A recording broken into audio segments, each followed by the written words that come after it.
this meeting called to order. Welcome everyone. I'm going to welcome everyone here today. We got our guest speaker here today. He's a past recipient of this honor, and he's always been supportive of military women, our United States military men and women, and he's here supporting us today. And he's going to conduct this ceremony and introduce him. He's the United States Marine Corps retired, Danny Buck, Colonel Danny Buck.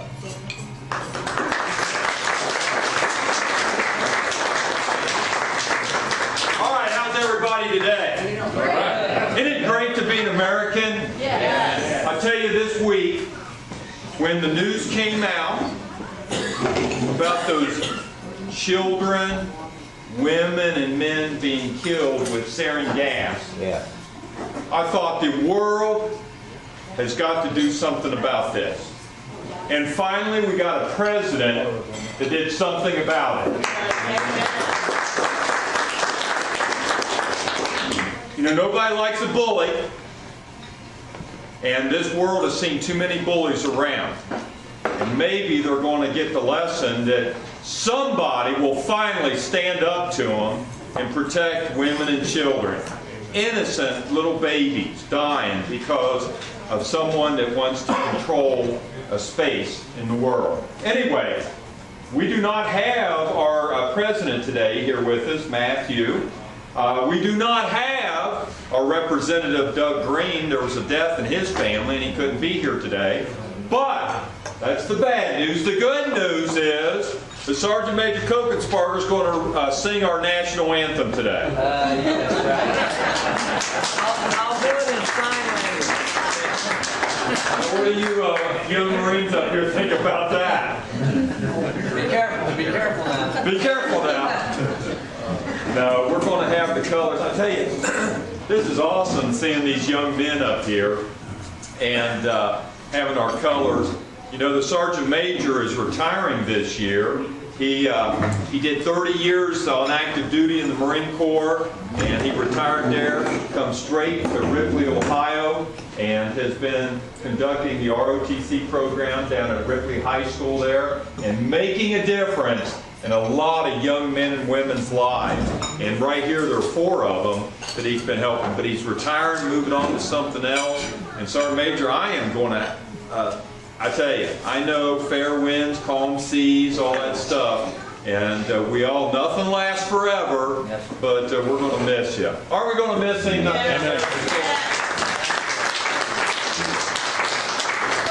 Yeah, we don't want to hear him sing either. So anyway, I know some of you are trying to eat right now, but we're going to stand for the Pledge of Allegiance, and then after that, we'll do the national anthem. Do we have anyone here that can sing the national anthem? Glenn? Who? Can you sing, young man? I can give it a try. Well, that sounds about like me. That ain't good. But anyway, I was going to ask Rick Rhodes back there, but I can't sing. I know. All right. Anyway. All right, but we are going to be led in the Pledge of Allegiance by Glenn Casson. And then after that, we'll do the national anthem. Sergeant Major's got the colors here. Everybody stand by. Color sergeant. I pledge allegiance to the flag of the United States of America and to the republic for which it stands, one nation under God, indivisible, with liberty and justice for all.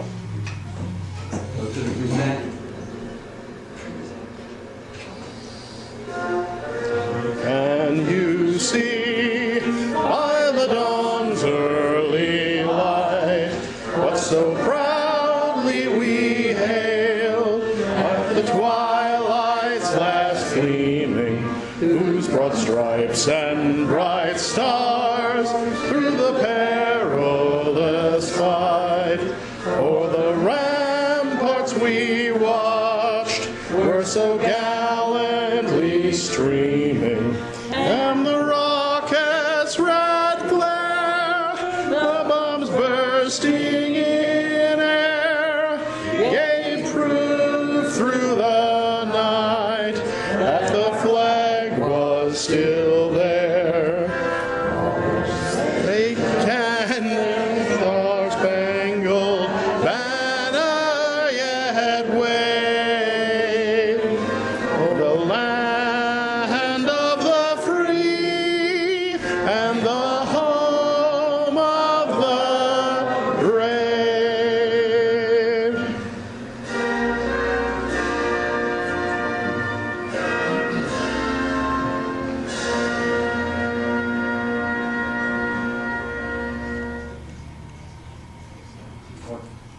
Oh. Order. Arms. Ready. Cut.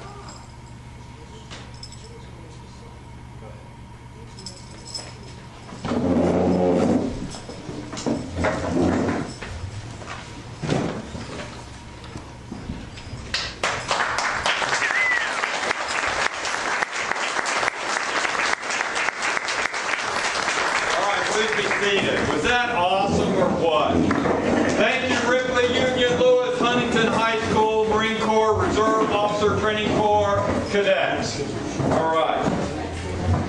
All right, now we're not going to have everybody stand up just because Barry Woodruff, or one of our Graham County Commissioners, is coming in the door with his daughter Karen. But come on in, young man. All right, now, according to the schedule, everybody got us one of these schedules? Yes, sir. Isn't this awesome? You see that? Isn't that pretty? There, somebody did a good job. Who did this?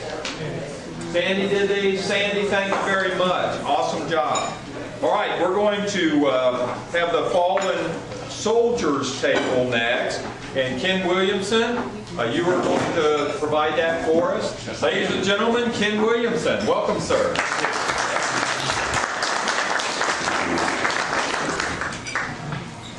Call your attention to the table set before you. Those who have served and those currently serving in the uniformed services in the United States are ever mindful that the sweetness of enduring peace has always been tainted by the bitterness of personal sacrifice. We are compelled to never forget that while we enjoy our daily pleasures, there are others who have endured and still may be enduring the agonies of pain, deprivation, and internment. Before we begin our activities this afternoon, we will pause to recognize our POWs and MIAs. I call your attention to this small table, which occupies the place of dignity and honor near the head table. It is set for one, symbolizing the fact that members of our armed forces are missing from our ranks. They are referred to as POWs and MIAs. We call them comrades. They are unable to be with their loved ones and families today, so we join together to pay our humble tribute to them and bear witness to their continued absence.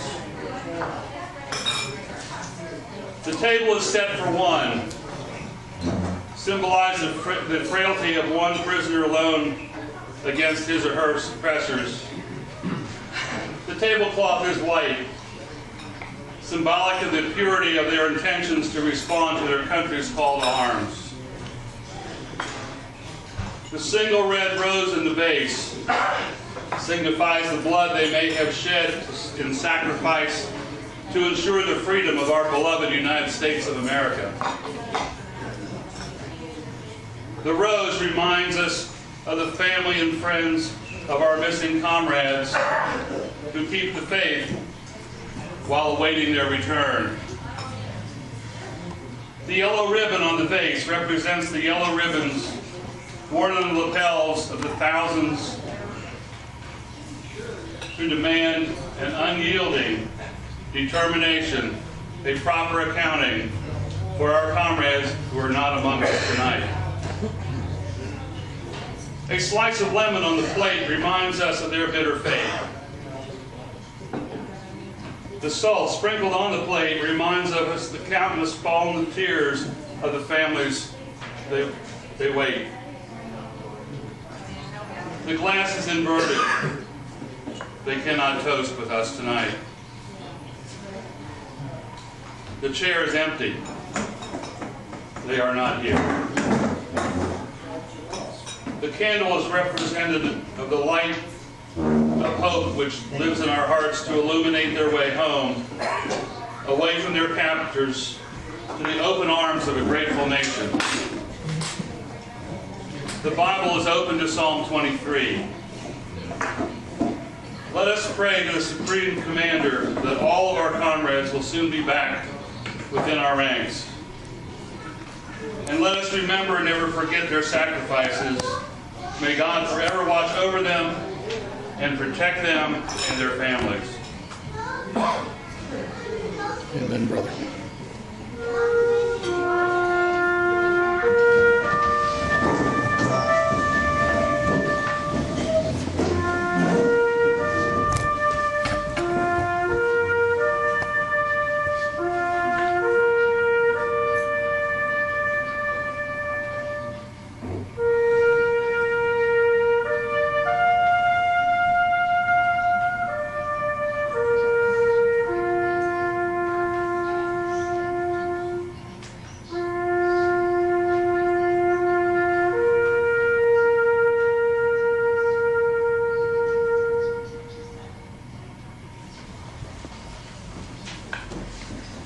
All right, please be seated.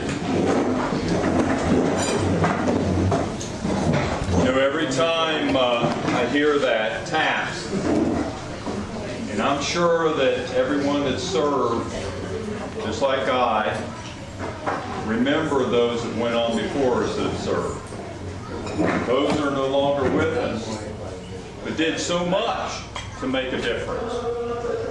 Right? We are now to the portion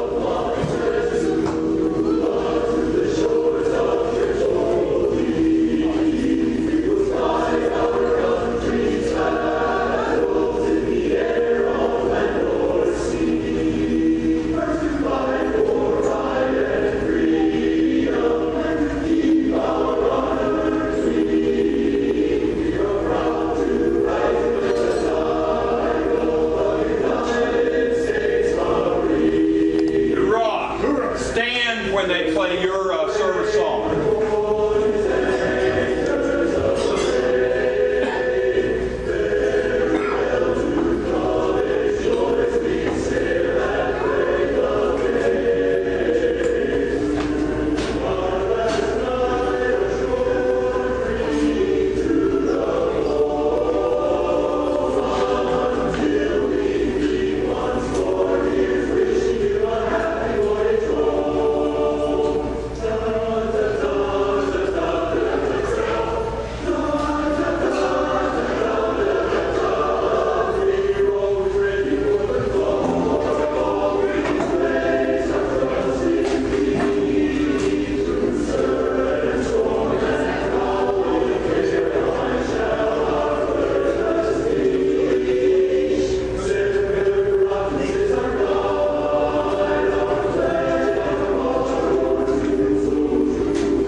And driving over here, I'm thinking, man, there's so many other things I could be doing. But when you get in here, and you see young people like that in the uniform, and you listen to music like that, I'll tell you what, it just motivates me. And I'm glad I'm here. Thank you, whoever invited me, Sandy, to help with the program. As someone said earlier, I was the honored recipient of this award some years ago. And you know, you go through, you do your thing, and you never think about people honoring you. Like this young lady right here, Diane Lawrence. I mean, how many years have you been doing Troop Box Ministries now? 17. 17 years. And they said she just had her 29th birthday. Anyway, it is an awesome experience to have served in the military. And I'm so glad that there are still young people talking about doing that. Because looking around this room, everybody stood up. We all got about one thing in common. We're all starting to look like Barry Woodruff on top. And we're all getting a little bit older, aren't we, Jimmy? Yes, sir. Yeah, Jimmy here. Jimmy, I tell you, he's a great American. I could go around the room and talk about everybody, but Jimmy served in Vietnam, and you know, so many have served and given up their time. And today is just another day that we're going to recognize somebody that is always there. Rick, how long have you been depending upon the chaplain to help you out with all the programs? Rick Rhodes here, he does About 25 years. He does the program over at the Brown County Fair. How many years you been in charge of that? Last 17. 17 years. That's on Thursday night of the Brown County Fair last week in September. It starts at 6 p.m. and we always have a couple thousand people show up for it. And Rick does a great job with that. He also is in charge of the program up here at Green Township for Memorial Day and just about anything. But the chaplain that we're going to honor today, Bill Graybill, he's been involved. He's involved in so much. But the chaplain, you know, you think about people that serve, and so many times they get zero recognition for it. I noticed this young man right here in the purple shirt. What's your name, son? Don Shepard, sir. Don Shepard. Where are you from, Don? Claremont County. Claremont County, okay.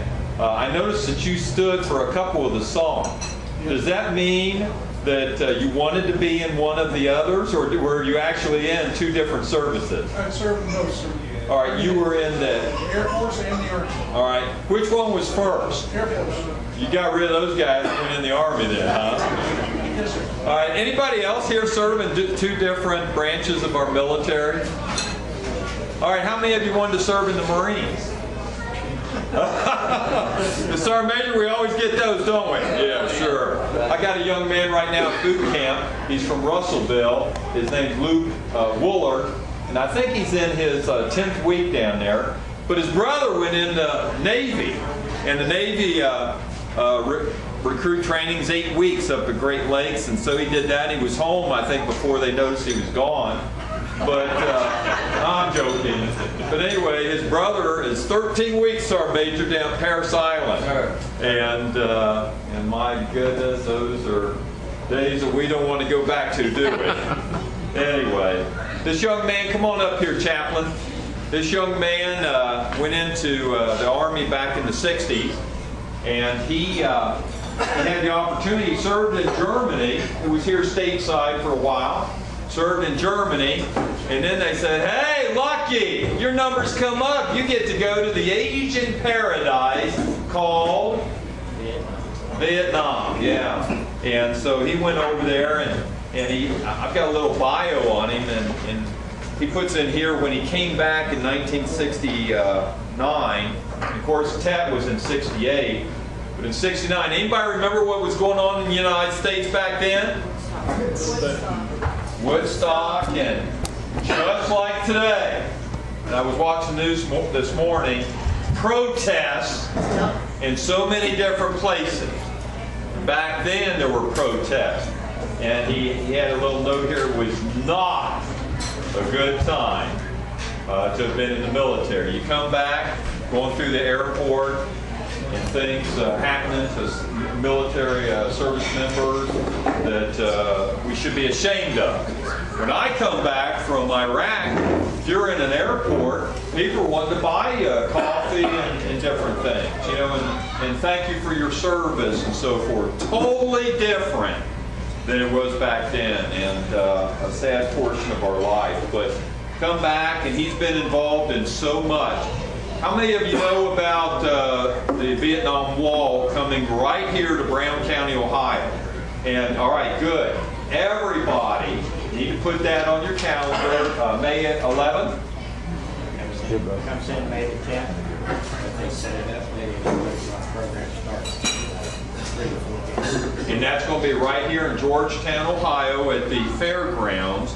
But the chaplain here, he's been involved in bringing the wall, as it's called, to a number of other counties around here, most notably up there, Highland County, twice now. Back up for a minute, okay? I was involved. This is the first time I'm the chairman of the Brown County. Well, good. You learned then from others. And that's what we like, a trainee then taking over and becoming the trainor. So, but anyway, we're here today to honor this young man, and I am just honored to know him as a friend and call him chaplain over all these years. He also is involved in the 4 chaplain services, and I know that years ago he's had me speak several times about that. How many of you know the story of the 4 chaplains?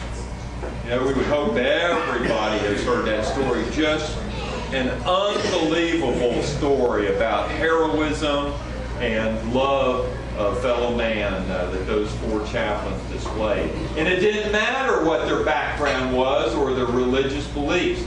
They just knew what the right thing to do. So, ladies and gentlemen, if you would help me welcome our 2017 honoree of the Veterans Appreciation Award, Chaplin Bill Graybill.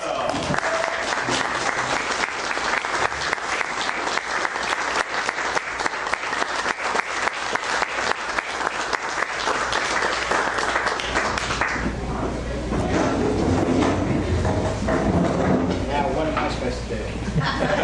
Did I say that he was buying for everybody? Oh, I left that part out. Did you bring a big check? Sorry about your luck. I love you all. Thanks for being here. I just want to say I am truly blessed. I am blessed by the veteran organizations that I'm associated with. I'm blessed by you people here this evening. On a beautiful day like this, let's face it, there's other places you could be. There's other places I could be. But I'm honored. I'm humbled. And I have so many friends that are here in this room. I have so many friends that's outside here. I didn't know how many I had until I took on this committee and be the chairman. And it is truly, it's been overwhelming. But this table right back here, okay? These people right here, okay? They are the reason that I'm here, that the wall's coming to Brown County.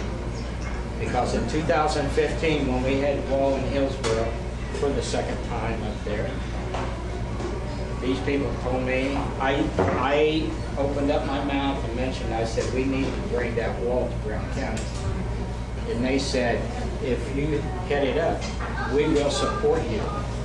And they have definitely done it.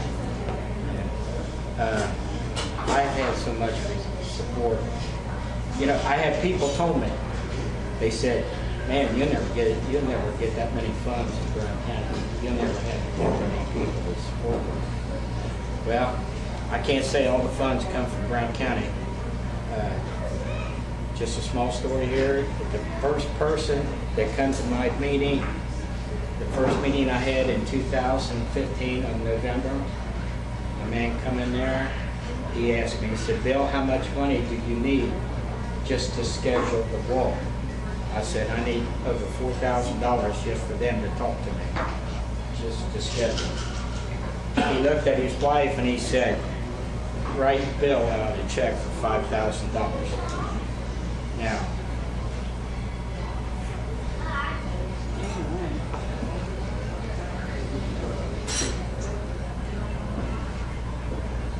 thank you, Lord. Bless you, Jesus. Amen. What else could I say?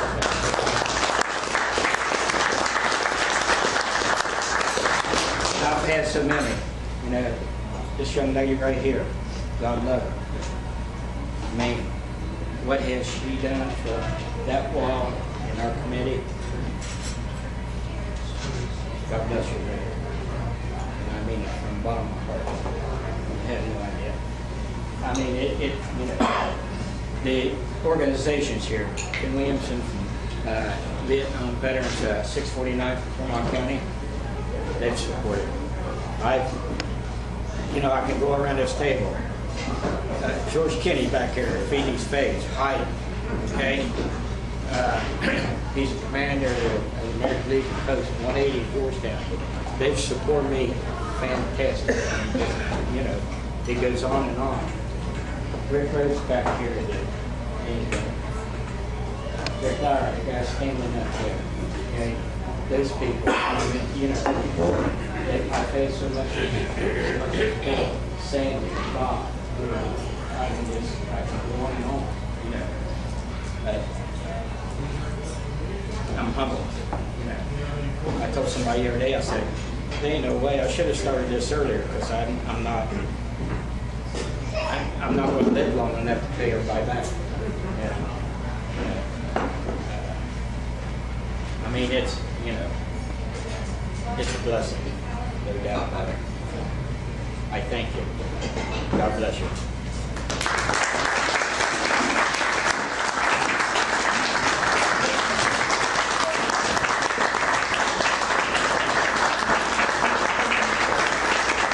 Well, we had this plaque made, so we probably ought to do what? Give it to him. He's had to look at it for a while. So anyway, Chaplin, on behalf of the organization here, we want to present this to you and say to you, thank you for your service, for what you've done for so many other veterans, and it's just appropriate that you receive this honor this year. Thank you.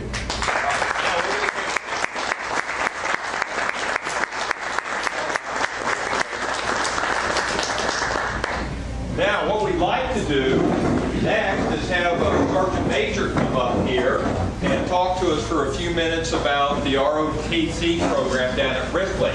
You know, we are blessed as a county. Brown County has two separate programs. We've got the Army program up at Western Brown, and that school, the Western Brown school system, is over 3,000 children, largest in the county. The Ripley school system down there along the river, I think probably how many kids in the entire system? Not even 1,000? We have less than 300. Well, I mean in the elementary, kindergarten on up. Yeah, probably about 800. 800? Okay. And so less than a third of the size of the Western Brown. But I'll tell you this, that program down at Ripley, ROTC, with 300 kids in the high school, they have as many cadets, literally, as what they have up at Western Brown. And I attribute that all to leadership. And the leadership exhibited by this young man right here. And it doesn't hurt that people think that we look a lot alike. That's right. Because he is one handsome young man. Ladies and gentlemen, Sergeant Major Otis Copeland.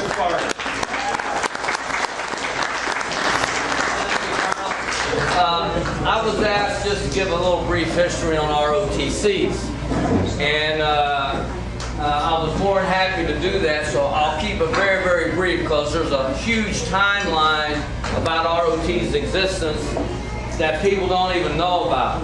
The concept of ROTC started in 1815, over 200 years ago. There was a gentleman by the name of Alden Partridge, He was the superintendent of this outfit called the U.S. Military Academy, which is also known as what? West Point. Well, he was the superintendent there. He was about 30 years old, but he was an innovator. He thought out of the box. He was way out there for the time. So about 1830s or so, he contacted Congress and said, hey, I got this concept, and I think we ought to look at this and move forward with it. And of course it was turned down very quickly and denied, but the idea that he had was he wanted to take conventional schools and make it more of have military science taught into it. And his idea was to create the citizen soldier, so that when you went to this college, not only would you get your English language arts and your mathematics and your sciences, you would also get a military science as well. And you would learn leadership, you would learn ethics, morals, and values, you would learn patriotism, you would learn how to shoot firearms, and some basic tactics. The idea was that you could go to this college and these people could leave with their degrees and go on about their business in America.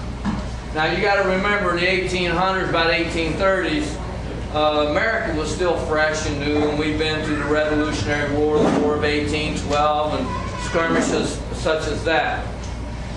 Well, his idea was that if all of our citizens that went to schools of higher learning, went to college, and they embraced military science just like they did math, English, and science, and what have you, if they had classes on military science, these people could go on about their way after college graduation. They could become doctors, they could become lawyers, they could become police officers, they could become teachers. But at the time, or in the time of need of crisis, we could call these people back. And these people that had degrees, these doctors, would be known as having studies in military science. They could be over enlisted personnel because they had a basic knowledge of military drill, shooting, tactics, and they could do that for a short period of time until a regular army would be raised to help support and defend the Constitution of the United States. Well, that was his concept back in 1815. You're talking about a forward thinker. If this guy was way out there, comparatively speaking. Well, I think he scared some people. They didn't know how far crazy he was going to get. So he left the U.S. Military Academy and went to Vermont. And he started his own school. And his school now, some of you, I don't know if you've ever heard of it, it's called, he's up at Lethbridge. I'm sorry, not Lethbridge. He's up at, well, I'm just trying to think of it.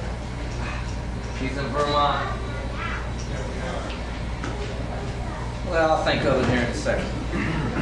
But not to belabor the point was he put his theory into practice there. Oh, Norwich University in Vermont. He took his idea, put it into practice, and actually started the program. From there, it caught fire. There were Army generals by the name of Leonard that caught onto it. And he liked it, he understood it, he started putting it in the processes, and then other little schools started popping up from this idea that this former superintendent of the U.S. Military Academy had in the 1800s. And from Norwich, another little school popped up in Lexington, Virginia, called the Virginia Military Institute. And then South Carolina got interested in it, so they started a school that mirror imaged Norwich University in Vermont. It is now referred to as the Citadel.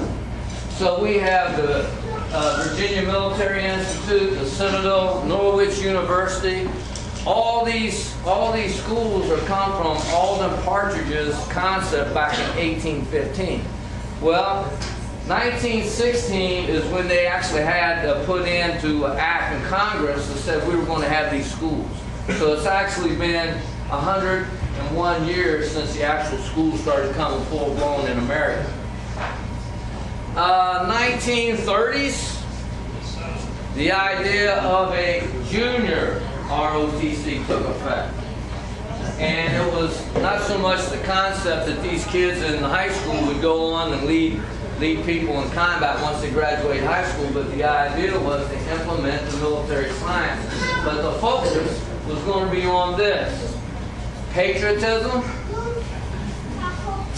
ethics, morals, values, and core values, meaning C-O-R-E, core values. And to keep that patriotism alive in the youth, because it was believed that if we teach you while you're young and early in your age, you grow up and you will remember the importance of patriotism. You understand what morals, values, and ethics are. And you know what it means to defend your country, defend the Constitution of the United States of America, and even how to fold a flag, for goodness sake. We'll do that. And I'm here to tell you, I've been at the Ripley High School for 15 years. And probably the most amount of students I've seen there was maybe 450 in the whole high school. We're down to less than 300 students in the high school. But the cadet corps strength has not wavered very much at all. It's been pretty much constant. And I will debate strongly with a lot of people when they tell me the youth of America has fallen and they don't care. We see a lot of that. But I'm here to tell you that the youth that I've come across with in Ripley, Ohio for the last 15 years, there's some strong people there. They have a desire to understand patriotism. They have a desire to learn about ethics, morals, and values. They have a desire to serve their country. I have a lot of former students that have come back with Purple Hearts. I have a lot of former students that have college degrees, and some are even teaching school now. That's why I got to retire, Colonel. It's time for me to go, because these guys are taking over my job. I have one student that's still an active duty Marine Gunnery Sergeant that is over there now involved with the Syrian issue, right, or the Syria issue right there. So we make a big footprint from Brown County. Brown County has made a huge footprint ever since the Iraqi-Afghani war started, the Second Persian Gulf War. And these people stand up, and they're coming to be accountable for it. You got Mr. Smith over here. These other three color guard members, they're stepping up. So every time someone tells me the youth of America just don't have what it takes, I look at a guy like Smitty and I say, yeah, they do. We just got to look at the right spots. Unfortunately, just like the 60s, always referred to it as the silent majority kind of kept pretty low and low profile. But when you saw all the protests and the hippies and all that stuff back in the 60s, that wasn't really the majority. I don't believe that. And I believe it's the same today. I believe today the majority of the citizens today are very patriotic. You can't drive through Ripley from one end of town and the other end of town and not see an American flag on a porch. I mean, they're lined up. And it's like that pretty much all over. This is, you know, Ohio's the heart of America. And so I'm here to tell you, guys like this young man right here and even the young ladies, they stand up. They stand up to be accountable for us. So I'm telling you, you all don't have to worry about the fate of our country, because guys like that, young ladies like that, are going to carry it on further, and they're going to probably do a better job than we did, I would think. But that's what the history of ROTC is. And a lot of people have no idea this concept's been around for over 200 years. And it really has. And it's worked. It really has worked. And I'm just sorry that we don't have more schools and colleges that have ROTCs. just for the teaching of patriotism and just plain ethics, morals, and values. So with that, if there are any questions, I would invite you. You can do a lot of research anymore on computers, and you can get a whole background story on ROTCs and junior ROTCs. I've had the opportunity to go to Norwich University as a guest speaker twice. And I will tell you, it is a very historical, it's almost eerie when you walk into those gates up there. You know you're in some place that's very hallowed ground and very important when you go into a place like that up there. So with that, I want to thank you for an opportunity to address you, and I want to thank you for the opportunity for the cadets up here to be a part of this ceremony. And good luck to you all, and Simplify, Colonel, and God bless America.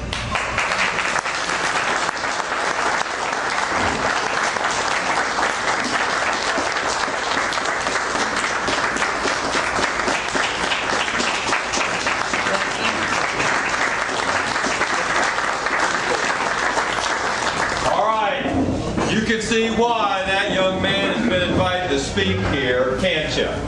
Yes, sir. That is a national treasure. Not that he's that old. Because he graduated in 1972 from Manchester High School in Adams County. I graduated in 1972 from Eastern High School here in Brown County. And it's interesting how our careers kind of followed each other. He's got 30 years retired from the Marine Corps. I do as well. But his was active duty retirement. Mine was mostly reserve time. So I tell you, we're going to miss you, young man. Well, I'm looking forward to the retirement, but I'm not going too far away. Now, you're not going to move, are you? No, sir. The wife says I have to stay here. Good deal. She's tired of moving. Yeah. All right. Well, one other thing that's on the bulletin there, our agenda is a roast or a toast. And we kind of moved past that, but is there anyone in here that would like to stand and say something either good, which might take a while, or the otherwise about our guest, our honoree, Chaplin Graybill today? It's your chance to get back at him. You guys from Claremont County, anybody? Anybody from Brown County? Diane, I know you've worked with him for years. Carlo, you got one over there. One over here? All right, sir, Mr. Dyer. First met Bill a lot of years ago, working with Girl Scouts during their summer Girl Scout camp. Didn't know his full name other than Chaplin Bill for a lot of years. But anytime they had the camps here in Georgetown and they wanted to do the retiring of flag ceremonies, Chaplin was always there for us to show the young ladies how that's conducted and introduce them to a great session in patriotism. And we talked about the 4 chaplain services earlier. I believe this is his 20th year for putting on the 4 chaplain service. And for about the last 6 years, we've done 2, adding doing the local at the local church, and then going to the veterans home and doing the same program for the veterans there at the veterans home in Georgetown. So everything Bill does for the community, he's a chaplain in just about every organization in Brown County, and ministers to the folks in Brown County, to the veterans, if they're in the hospital or what have you. It's a delightful gentleman to know. Thank you, Bill.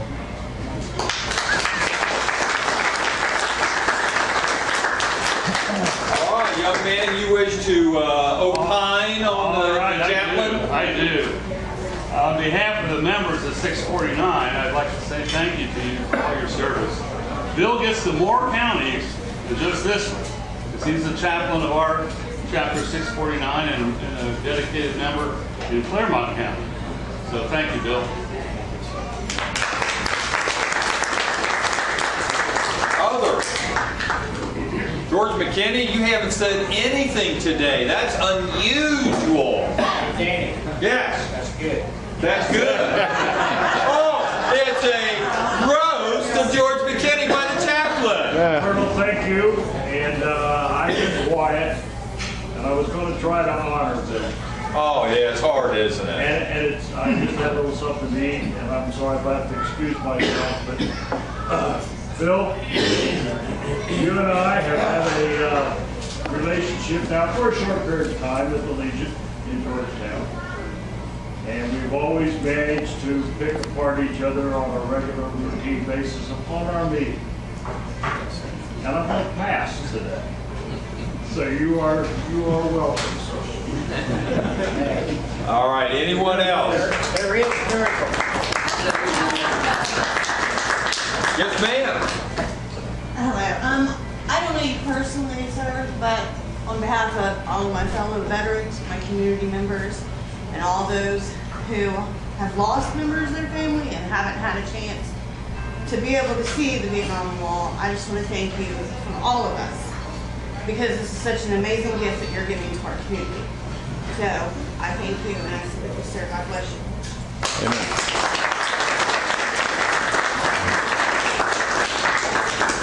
Others? I'll have to say, Diane Lawrence. it's been a pleasure and an honor to work with Bill. Through the years, he's been a great influence. Wasn't anything unusual to walk into Kroger's and he's sitting up over there collecting money for his projects. No matter where you went, you see Bill. He's all around. But he has been such an influence in what we do. He's been a big help to the True Box Ministry. And I see some around here that we sent care packages to years ago, and it's always good to see him show up like this somewhere, you know. But we know we're doing the right thing whenever we see something like that, and he says it meant so much. In fact, we sent, when you were over there, we sent care packages to you. And I was in Fallujah, Iraq when I got your package, and I'm like, praise the Lord. Absolutely. To be able to send the package to anybody was a big thing for us too. But it's been a pleasure for us to do what we're doing. We feel like it's our job. I mean, the very least that we can do when we see what our men and women are doing for us. Thank you so much, Bill.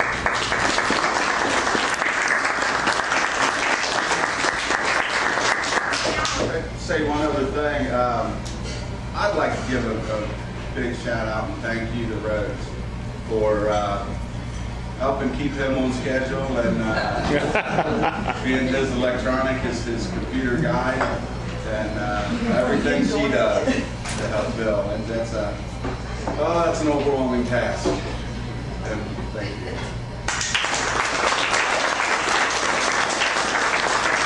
Yes, sir. Gene Wilton. Everybody's heard the term of a diamond in the rough. You have a polished diamond there. Are you referring to Rose? Well, some of us that know the chaplain. All right, any others? Yes. Yes, I'm not from Brown County, but Well, you can move. We probably got some houses available here. wasn't expecting to give a speech or public speak or anything right now. But the one thing, after hearing everybody, known Bill for a few years now, and generally it's Chaplin that's giving a lot of blessings whenever you see him, wherever you're at, wherever he's at. Right now, I'd like to toast you, Chaplin, and bless you for being a part of our lives. Amen. God has blessed us all with you. Amen. Huzzah.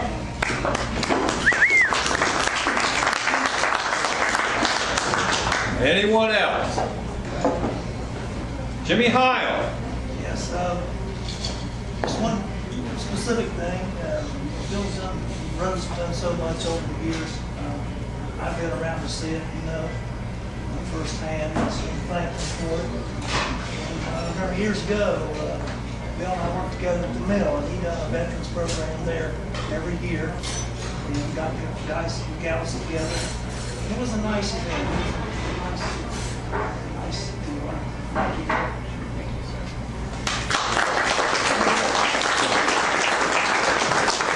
That's that's the mill is, for folks who don't know, Millicron here in Brown and Claremont counties. But Jimmy Hiles retired from there, and so is the chaplain. Yes, sir. We've attended some of his, maybe a couple of times, his for Chaplin service. And I like to say he does a wonderful job. If you haven't been there and haven't attended that, you need to do it. It's well worth the while. He does a great job with it. Chaplain, where is the for Chaplain service going to be this year, and what weekend is that? Maybe it's already open this year. I always have it the first Sunday in February. In February? Yes, sir. Okay, but next year, the way that it looks, okay, the minister that has taken over at West Fork Baptist Church, he was at my ceremony at the Veterans Home this year, and he come to me after the program, some of his congregation, and they asked me if I would have it there next year. I think we were only there, I don't know, 4 or 5 years ago. It hadn't been that long. You know, I tried to schedule it out, you know, Father. Anyway, the way it looks, so since they have asked, we'll probably go back to West Fork. And then, of course, at 2 o'clock on that Sunday afternoon, we always have it at the Veterans Home. That's our service. Okay. Well, the Sergeant Major made some very important comments about our youth for today. And, you know, those of us that have been there, served and everything, it's not easy to go back. And we've got to depend upon the young people of today for the future. And I was looking over here at this young man with a tie on. Why don't you stand up there? Now, how about that haircut? He looks like he's in the United States Marine Corps. Young man, are you Joey Harmon? All right, come on up here in front. How old are you? 13 years old. Now tell us about this uniform here and what organization you are a part of. I am in Civil Air Patrol in the Navy. This uniform is our orders for the Air Force, and we have the ABUs, which is our Air Battery uniform. I see that there are other ROTCs for Civil Air Patrols in Ohio. Captain Shea is an captain.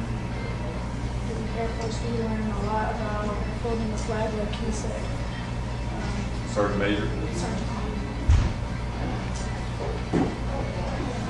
What grade are you in? So when you grow up, what do you want to do?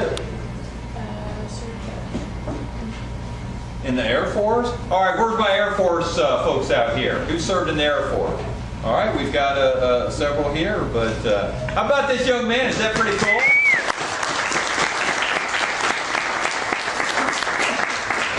Now, we've got this jar here, and this is going to be presented to someone. It is full as it can be of money. Now, we're not going to guess how much is in there because they said it's anywhere from $10 to $40.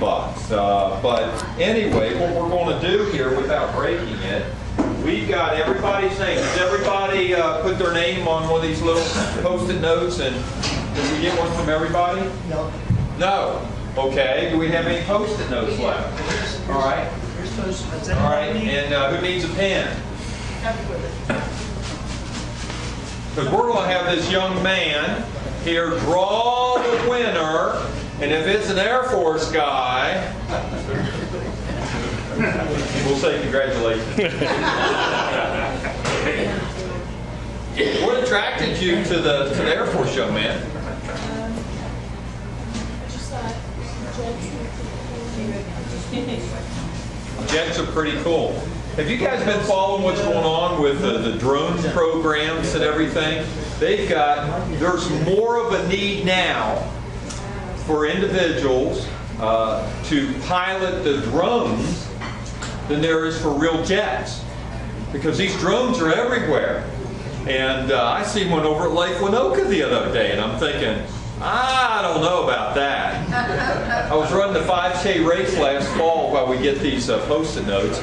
And I was running a 5K race over in in Winchester. And I'm on the main street up there, and I just went out, warmed up, and coming back, and I hear this noise, and I don't see anything. And somebody's standing over there is looking up. Well, whenever somebody's looking up, what do you do? Look up too. I look up, there's this helicopter type thing with 4 blades going around that's up above me, and it's got a camera on it. I'm like, I don't know about this, but the guy was off to the side down there, and he was piloting that thing. I'm like, wow, right here in Winchester, Ohio. Okay, we got names of everybody in here. Young man, reach in there and draw out a name, a winner. Okay. Peel off. And the name is, a drum roll, Jimmy Heil. That's your name? Okay, read it out loud. Anna Castle. Anna Castle. She's not here. She just They left. Oh, what do we do? Is there protocol for this? Huh? Is there a protocol for this? I don't know what to do next. This is impromptu. Never how you spell that. I can't spell The protocol. national color bearer here today. So what do you think we ought to do, Sergeant Major? What do you think, sir? Oh! All right, who's in charge of this flag shot? What do we do? Wasn't paid this flag. They're not here. Draw another one. We like a decisive leader like that. Can you draw one that's here now? All right. You're safe, Reverend. Glen Castle. Oh! All right, say it out loud, son. Glen Castle. Who was it? Glenn Casson. There he is right there. Okay, we Take got that some. jar. Thank you for sticking around. Drop it and give it to that young man over there. Let him drop it and break it. They said that jar has collectible value also. All right, say it out loud. Thank you very much, sir, and I wish you well all the way. I'll give it to you. You got a good Thank you, sir.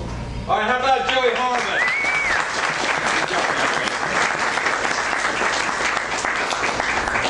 Okay, looks like we're down to the Lord's Prayer here, and then after we're led, we're going to be led by the chaplain. How appropriate! And then we're going to have the Close the Fallen Soldiers Table by Tim Williamson, and then we will adjourn. So, chaplain, if you would lead us in the Lord's Prayer, please. Please stand.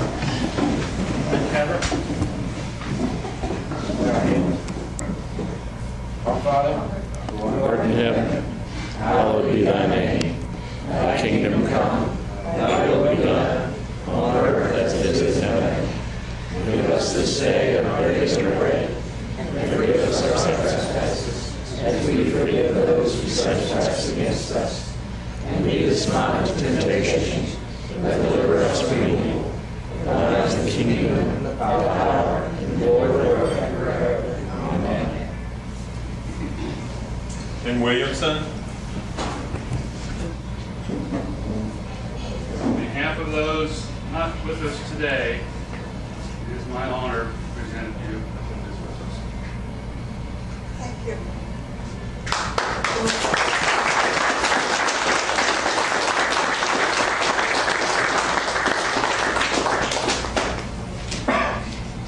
Well, that concludes the ceremonies for a 2017 program. I would like, for those that are involved in this program, the Open Arms Always folks, to come up here right now. Sandy, you and Jimmy, aren't you? You're involved in it. Yeah, come on up here. Bob, don't sit down, son. Come on up here.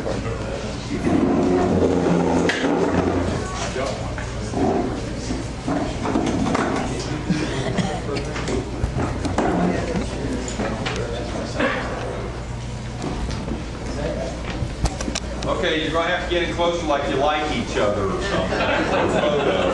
Yeah.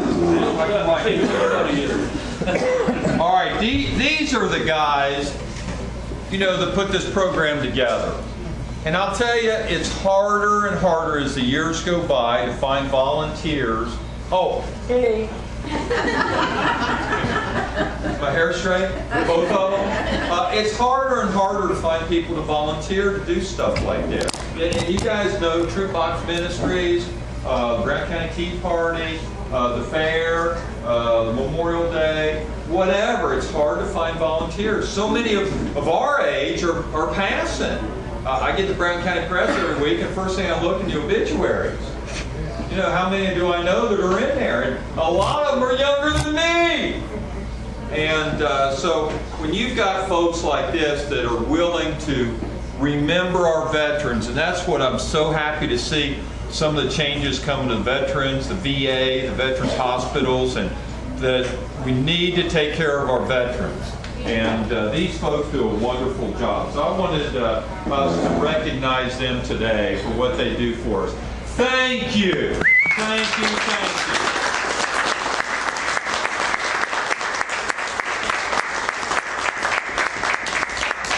All right. Now, anybody got anything other before we adjourn? Danny, there's two members of the 156 Purple Heart chapter here. Me and Mr. Haas. Brother Bill was at the Veterans Park when we dedicated the Purple Heart Monument that 156 put in down there. And I would just like all of you to come down and look at it. And if there's anybody, you know anybody that's got a Purple Heart, tell them to bring their DD 214 and meet with us, join third Tuesday of every month down at Union Township Building. Okay. Anything further? Sergeant Major, are we adjourned? We are adjourned, sir. Hoorah! Hoorah! Thank you all very much for coming today.